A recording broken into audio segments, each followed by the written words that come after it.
Good evening from New York. This is Wednesday, December 8th, 699 days until the 2012 presidential election. And at the same time, the White House is blaming Democrats in Congress for how bad the president's tax cut deal is. The White House also seems to be having trouble winning support for the deal from Democrats in Congress. This is the New York Times runs the numbers from the deal and identifies one group and only one whose taxes will actually go up under the plan.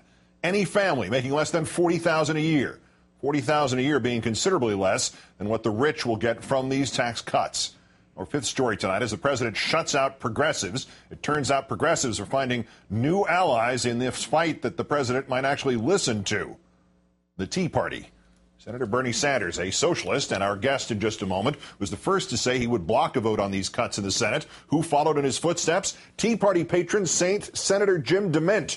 Not a socialist. His opposition leading him to promise not only to vote against this tax cut deal, but to filibuster against it.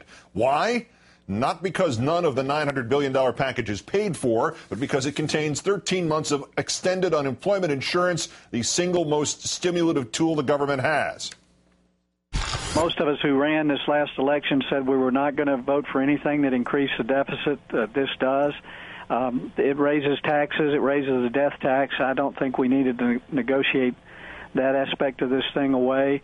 I don't think we need to, extend unemployment any further without paying for it and without making some modifications, such as turning it into a loan at some point that encourages people to go back to work.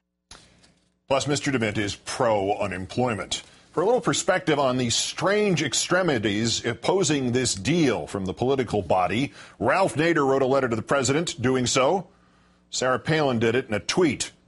Vice President Biden dispatched to the Hill today with hopes that he could convince House Democrats of the deal's worth. More members than not reportedly unhappy with the deal. Biden advising them not to expect big changes to it. It's, quote, take it or leave it. After his 2-hour meeting, the Congressional Black Caucus in a statement reporting its overwhelming opposition to the deal. Mr. Biden faring no better than he did with Senate Democrats yesterday. The New York Times reporting only about a dozen Democratic supporters in the Senate, with 30 firmly opposed. And if there were a political book of Revelation, one sign of the apocalypse would surely be these words from the notoriously camera-friendly Democratic Senator Chuck Schumer after the meeting with Biden. Quote, I'm not talking. Even if the president got unanimous support from Republicans to beat a filibuster, he will need to pick up all 16 undecided Democratic senators and swing 2 of those currently opposing. This as aides to the president appear to have gone on the attack against congressional Democrats. Communications Director Dan Pfeiffer blaming Democrats for failing to pass tax cuts before the election. Quote, they didn't do that in part because there's not unanimity in the Democratic caucus on this.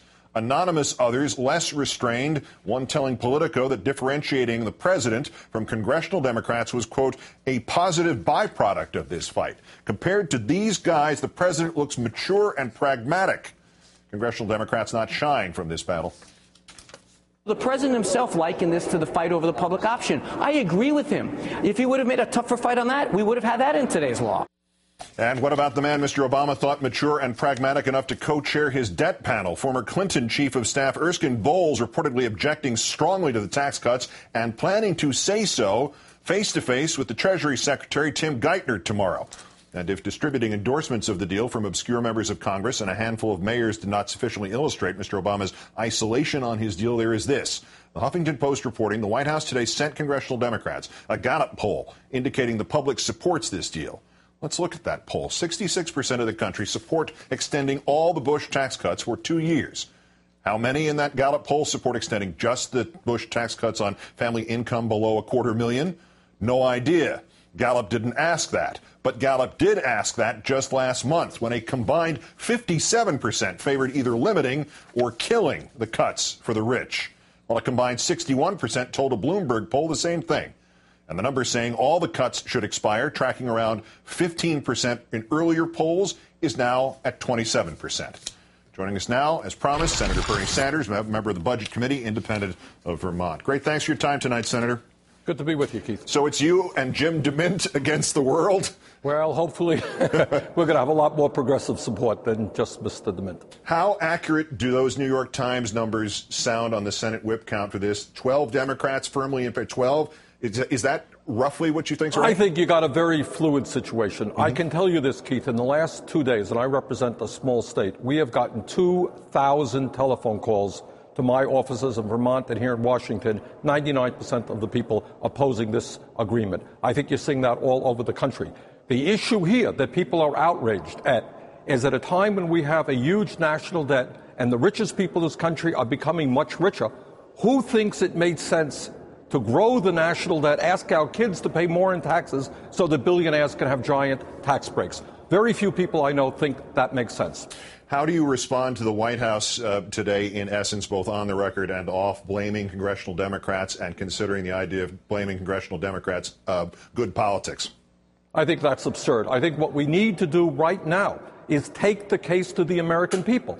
You know, this may sound very radical, but it's not just the Tea Party that can do demonstrations, not just right-wing people that can call up United States senators. What we need now is a massive grassroots effort all over this country to tell the United States senators, how come you voted against a $250 check for disabled veterans and seniors who are not getting a COLA? You can't fund that, but you're prepared to give millions of dollars in tax breaks to the richest people in the country. We can put these people on the defensive if we are mobilizing at the grassroots effort. What happens if there is no deal on this before the recess? I mean, Mr. Schumer's no comment would sort of suggest the end of the world must be near. I don't want to speculate because I don't know, but this is what I do know. If we concede this issue, if the word gets out, well, the Democrats are very wobbly, the Republicans are intransigent. What do you think is going to happen the day after? They're going to come back for more and more. Mark my words. They're going to come back and say, well, yes, it's true. We drove up the national debt because we gave tax breaks to billionaires. But you know what we have to do now? We got to cut Social Security, Medicare, Medicaid. That's what we have to do. And we're intransigent. So we expect you, Mr. President, to compromise with us and Democrats to compromise. Our job now is to get them to compromise. I know that's a radical idea, but that's what we've got to do. Debate on this could start as early as tomorrow, as you know. You mentioned filibuster before. Could you successfully filibuster this thing?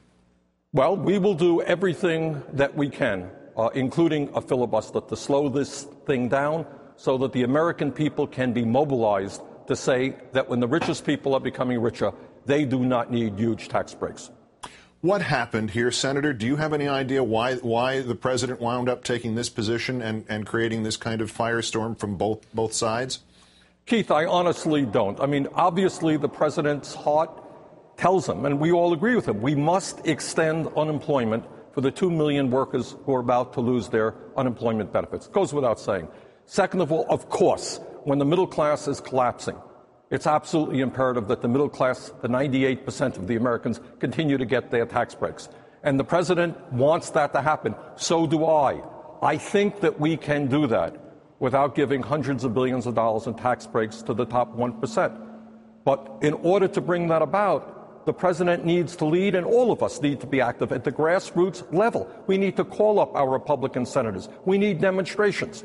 We need to put pressure on these people because the position that the Republicans have, driving up the debt to give tax breaks to billionaires, is a position, in my view, that the vast majority of the American people reject. Yeah, it is a breaking point. It is the proverbial straw. It's all of the above. Senator Bernie Sanders, the independent of Vermont, thank you for your forthrightness on this issue and good luck. Thank you very much, Keith.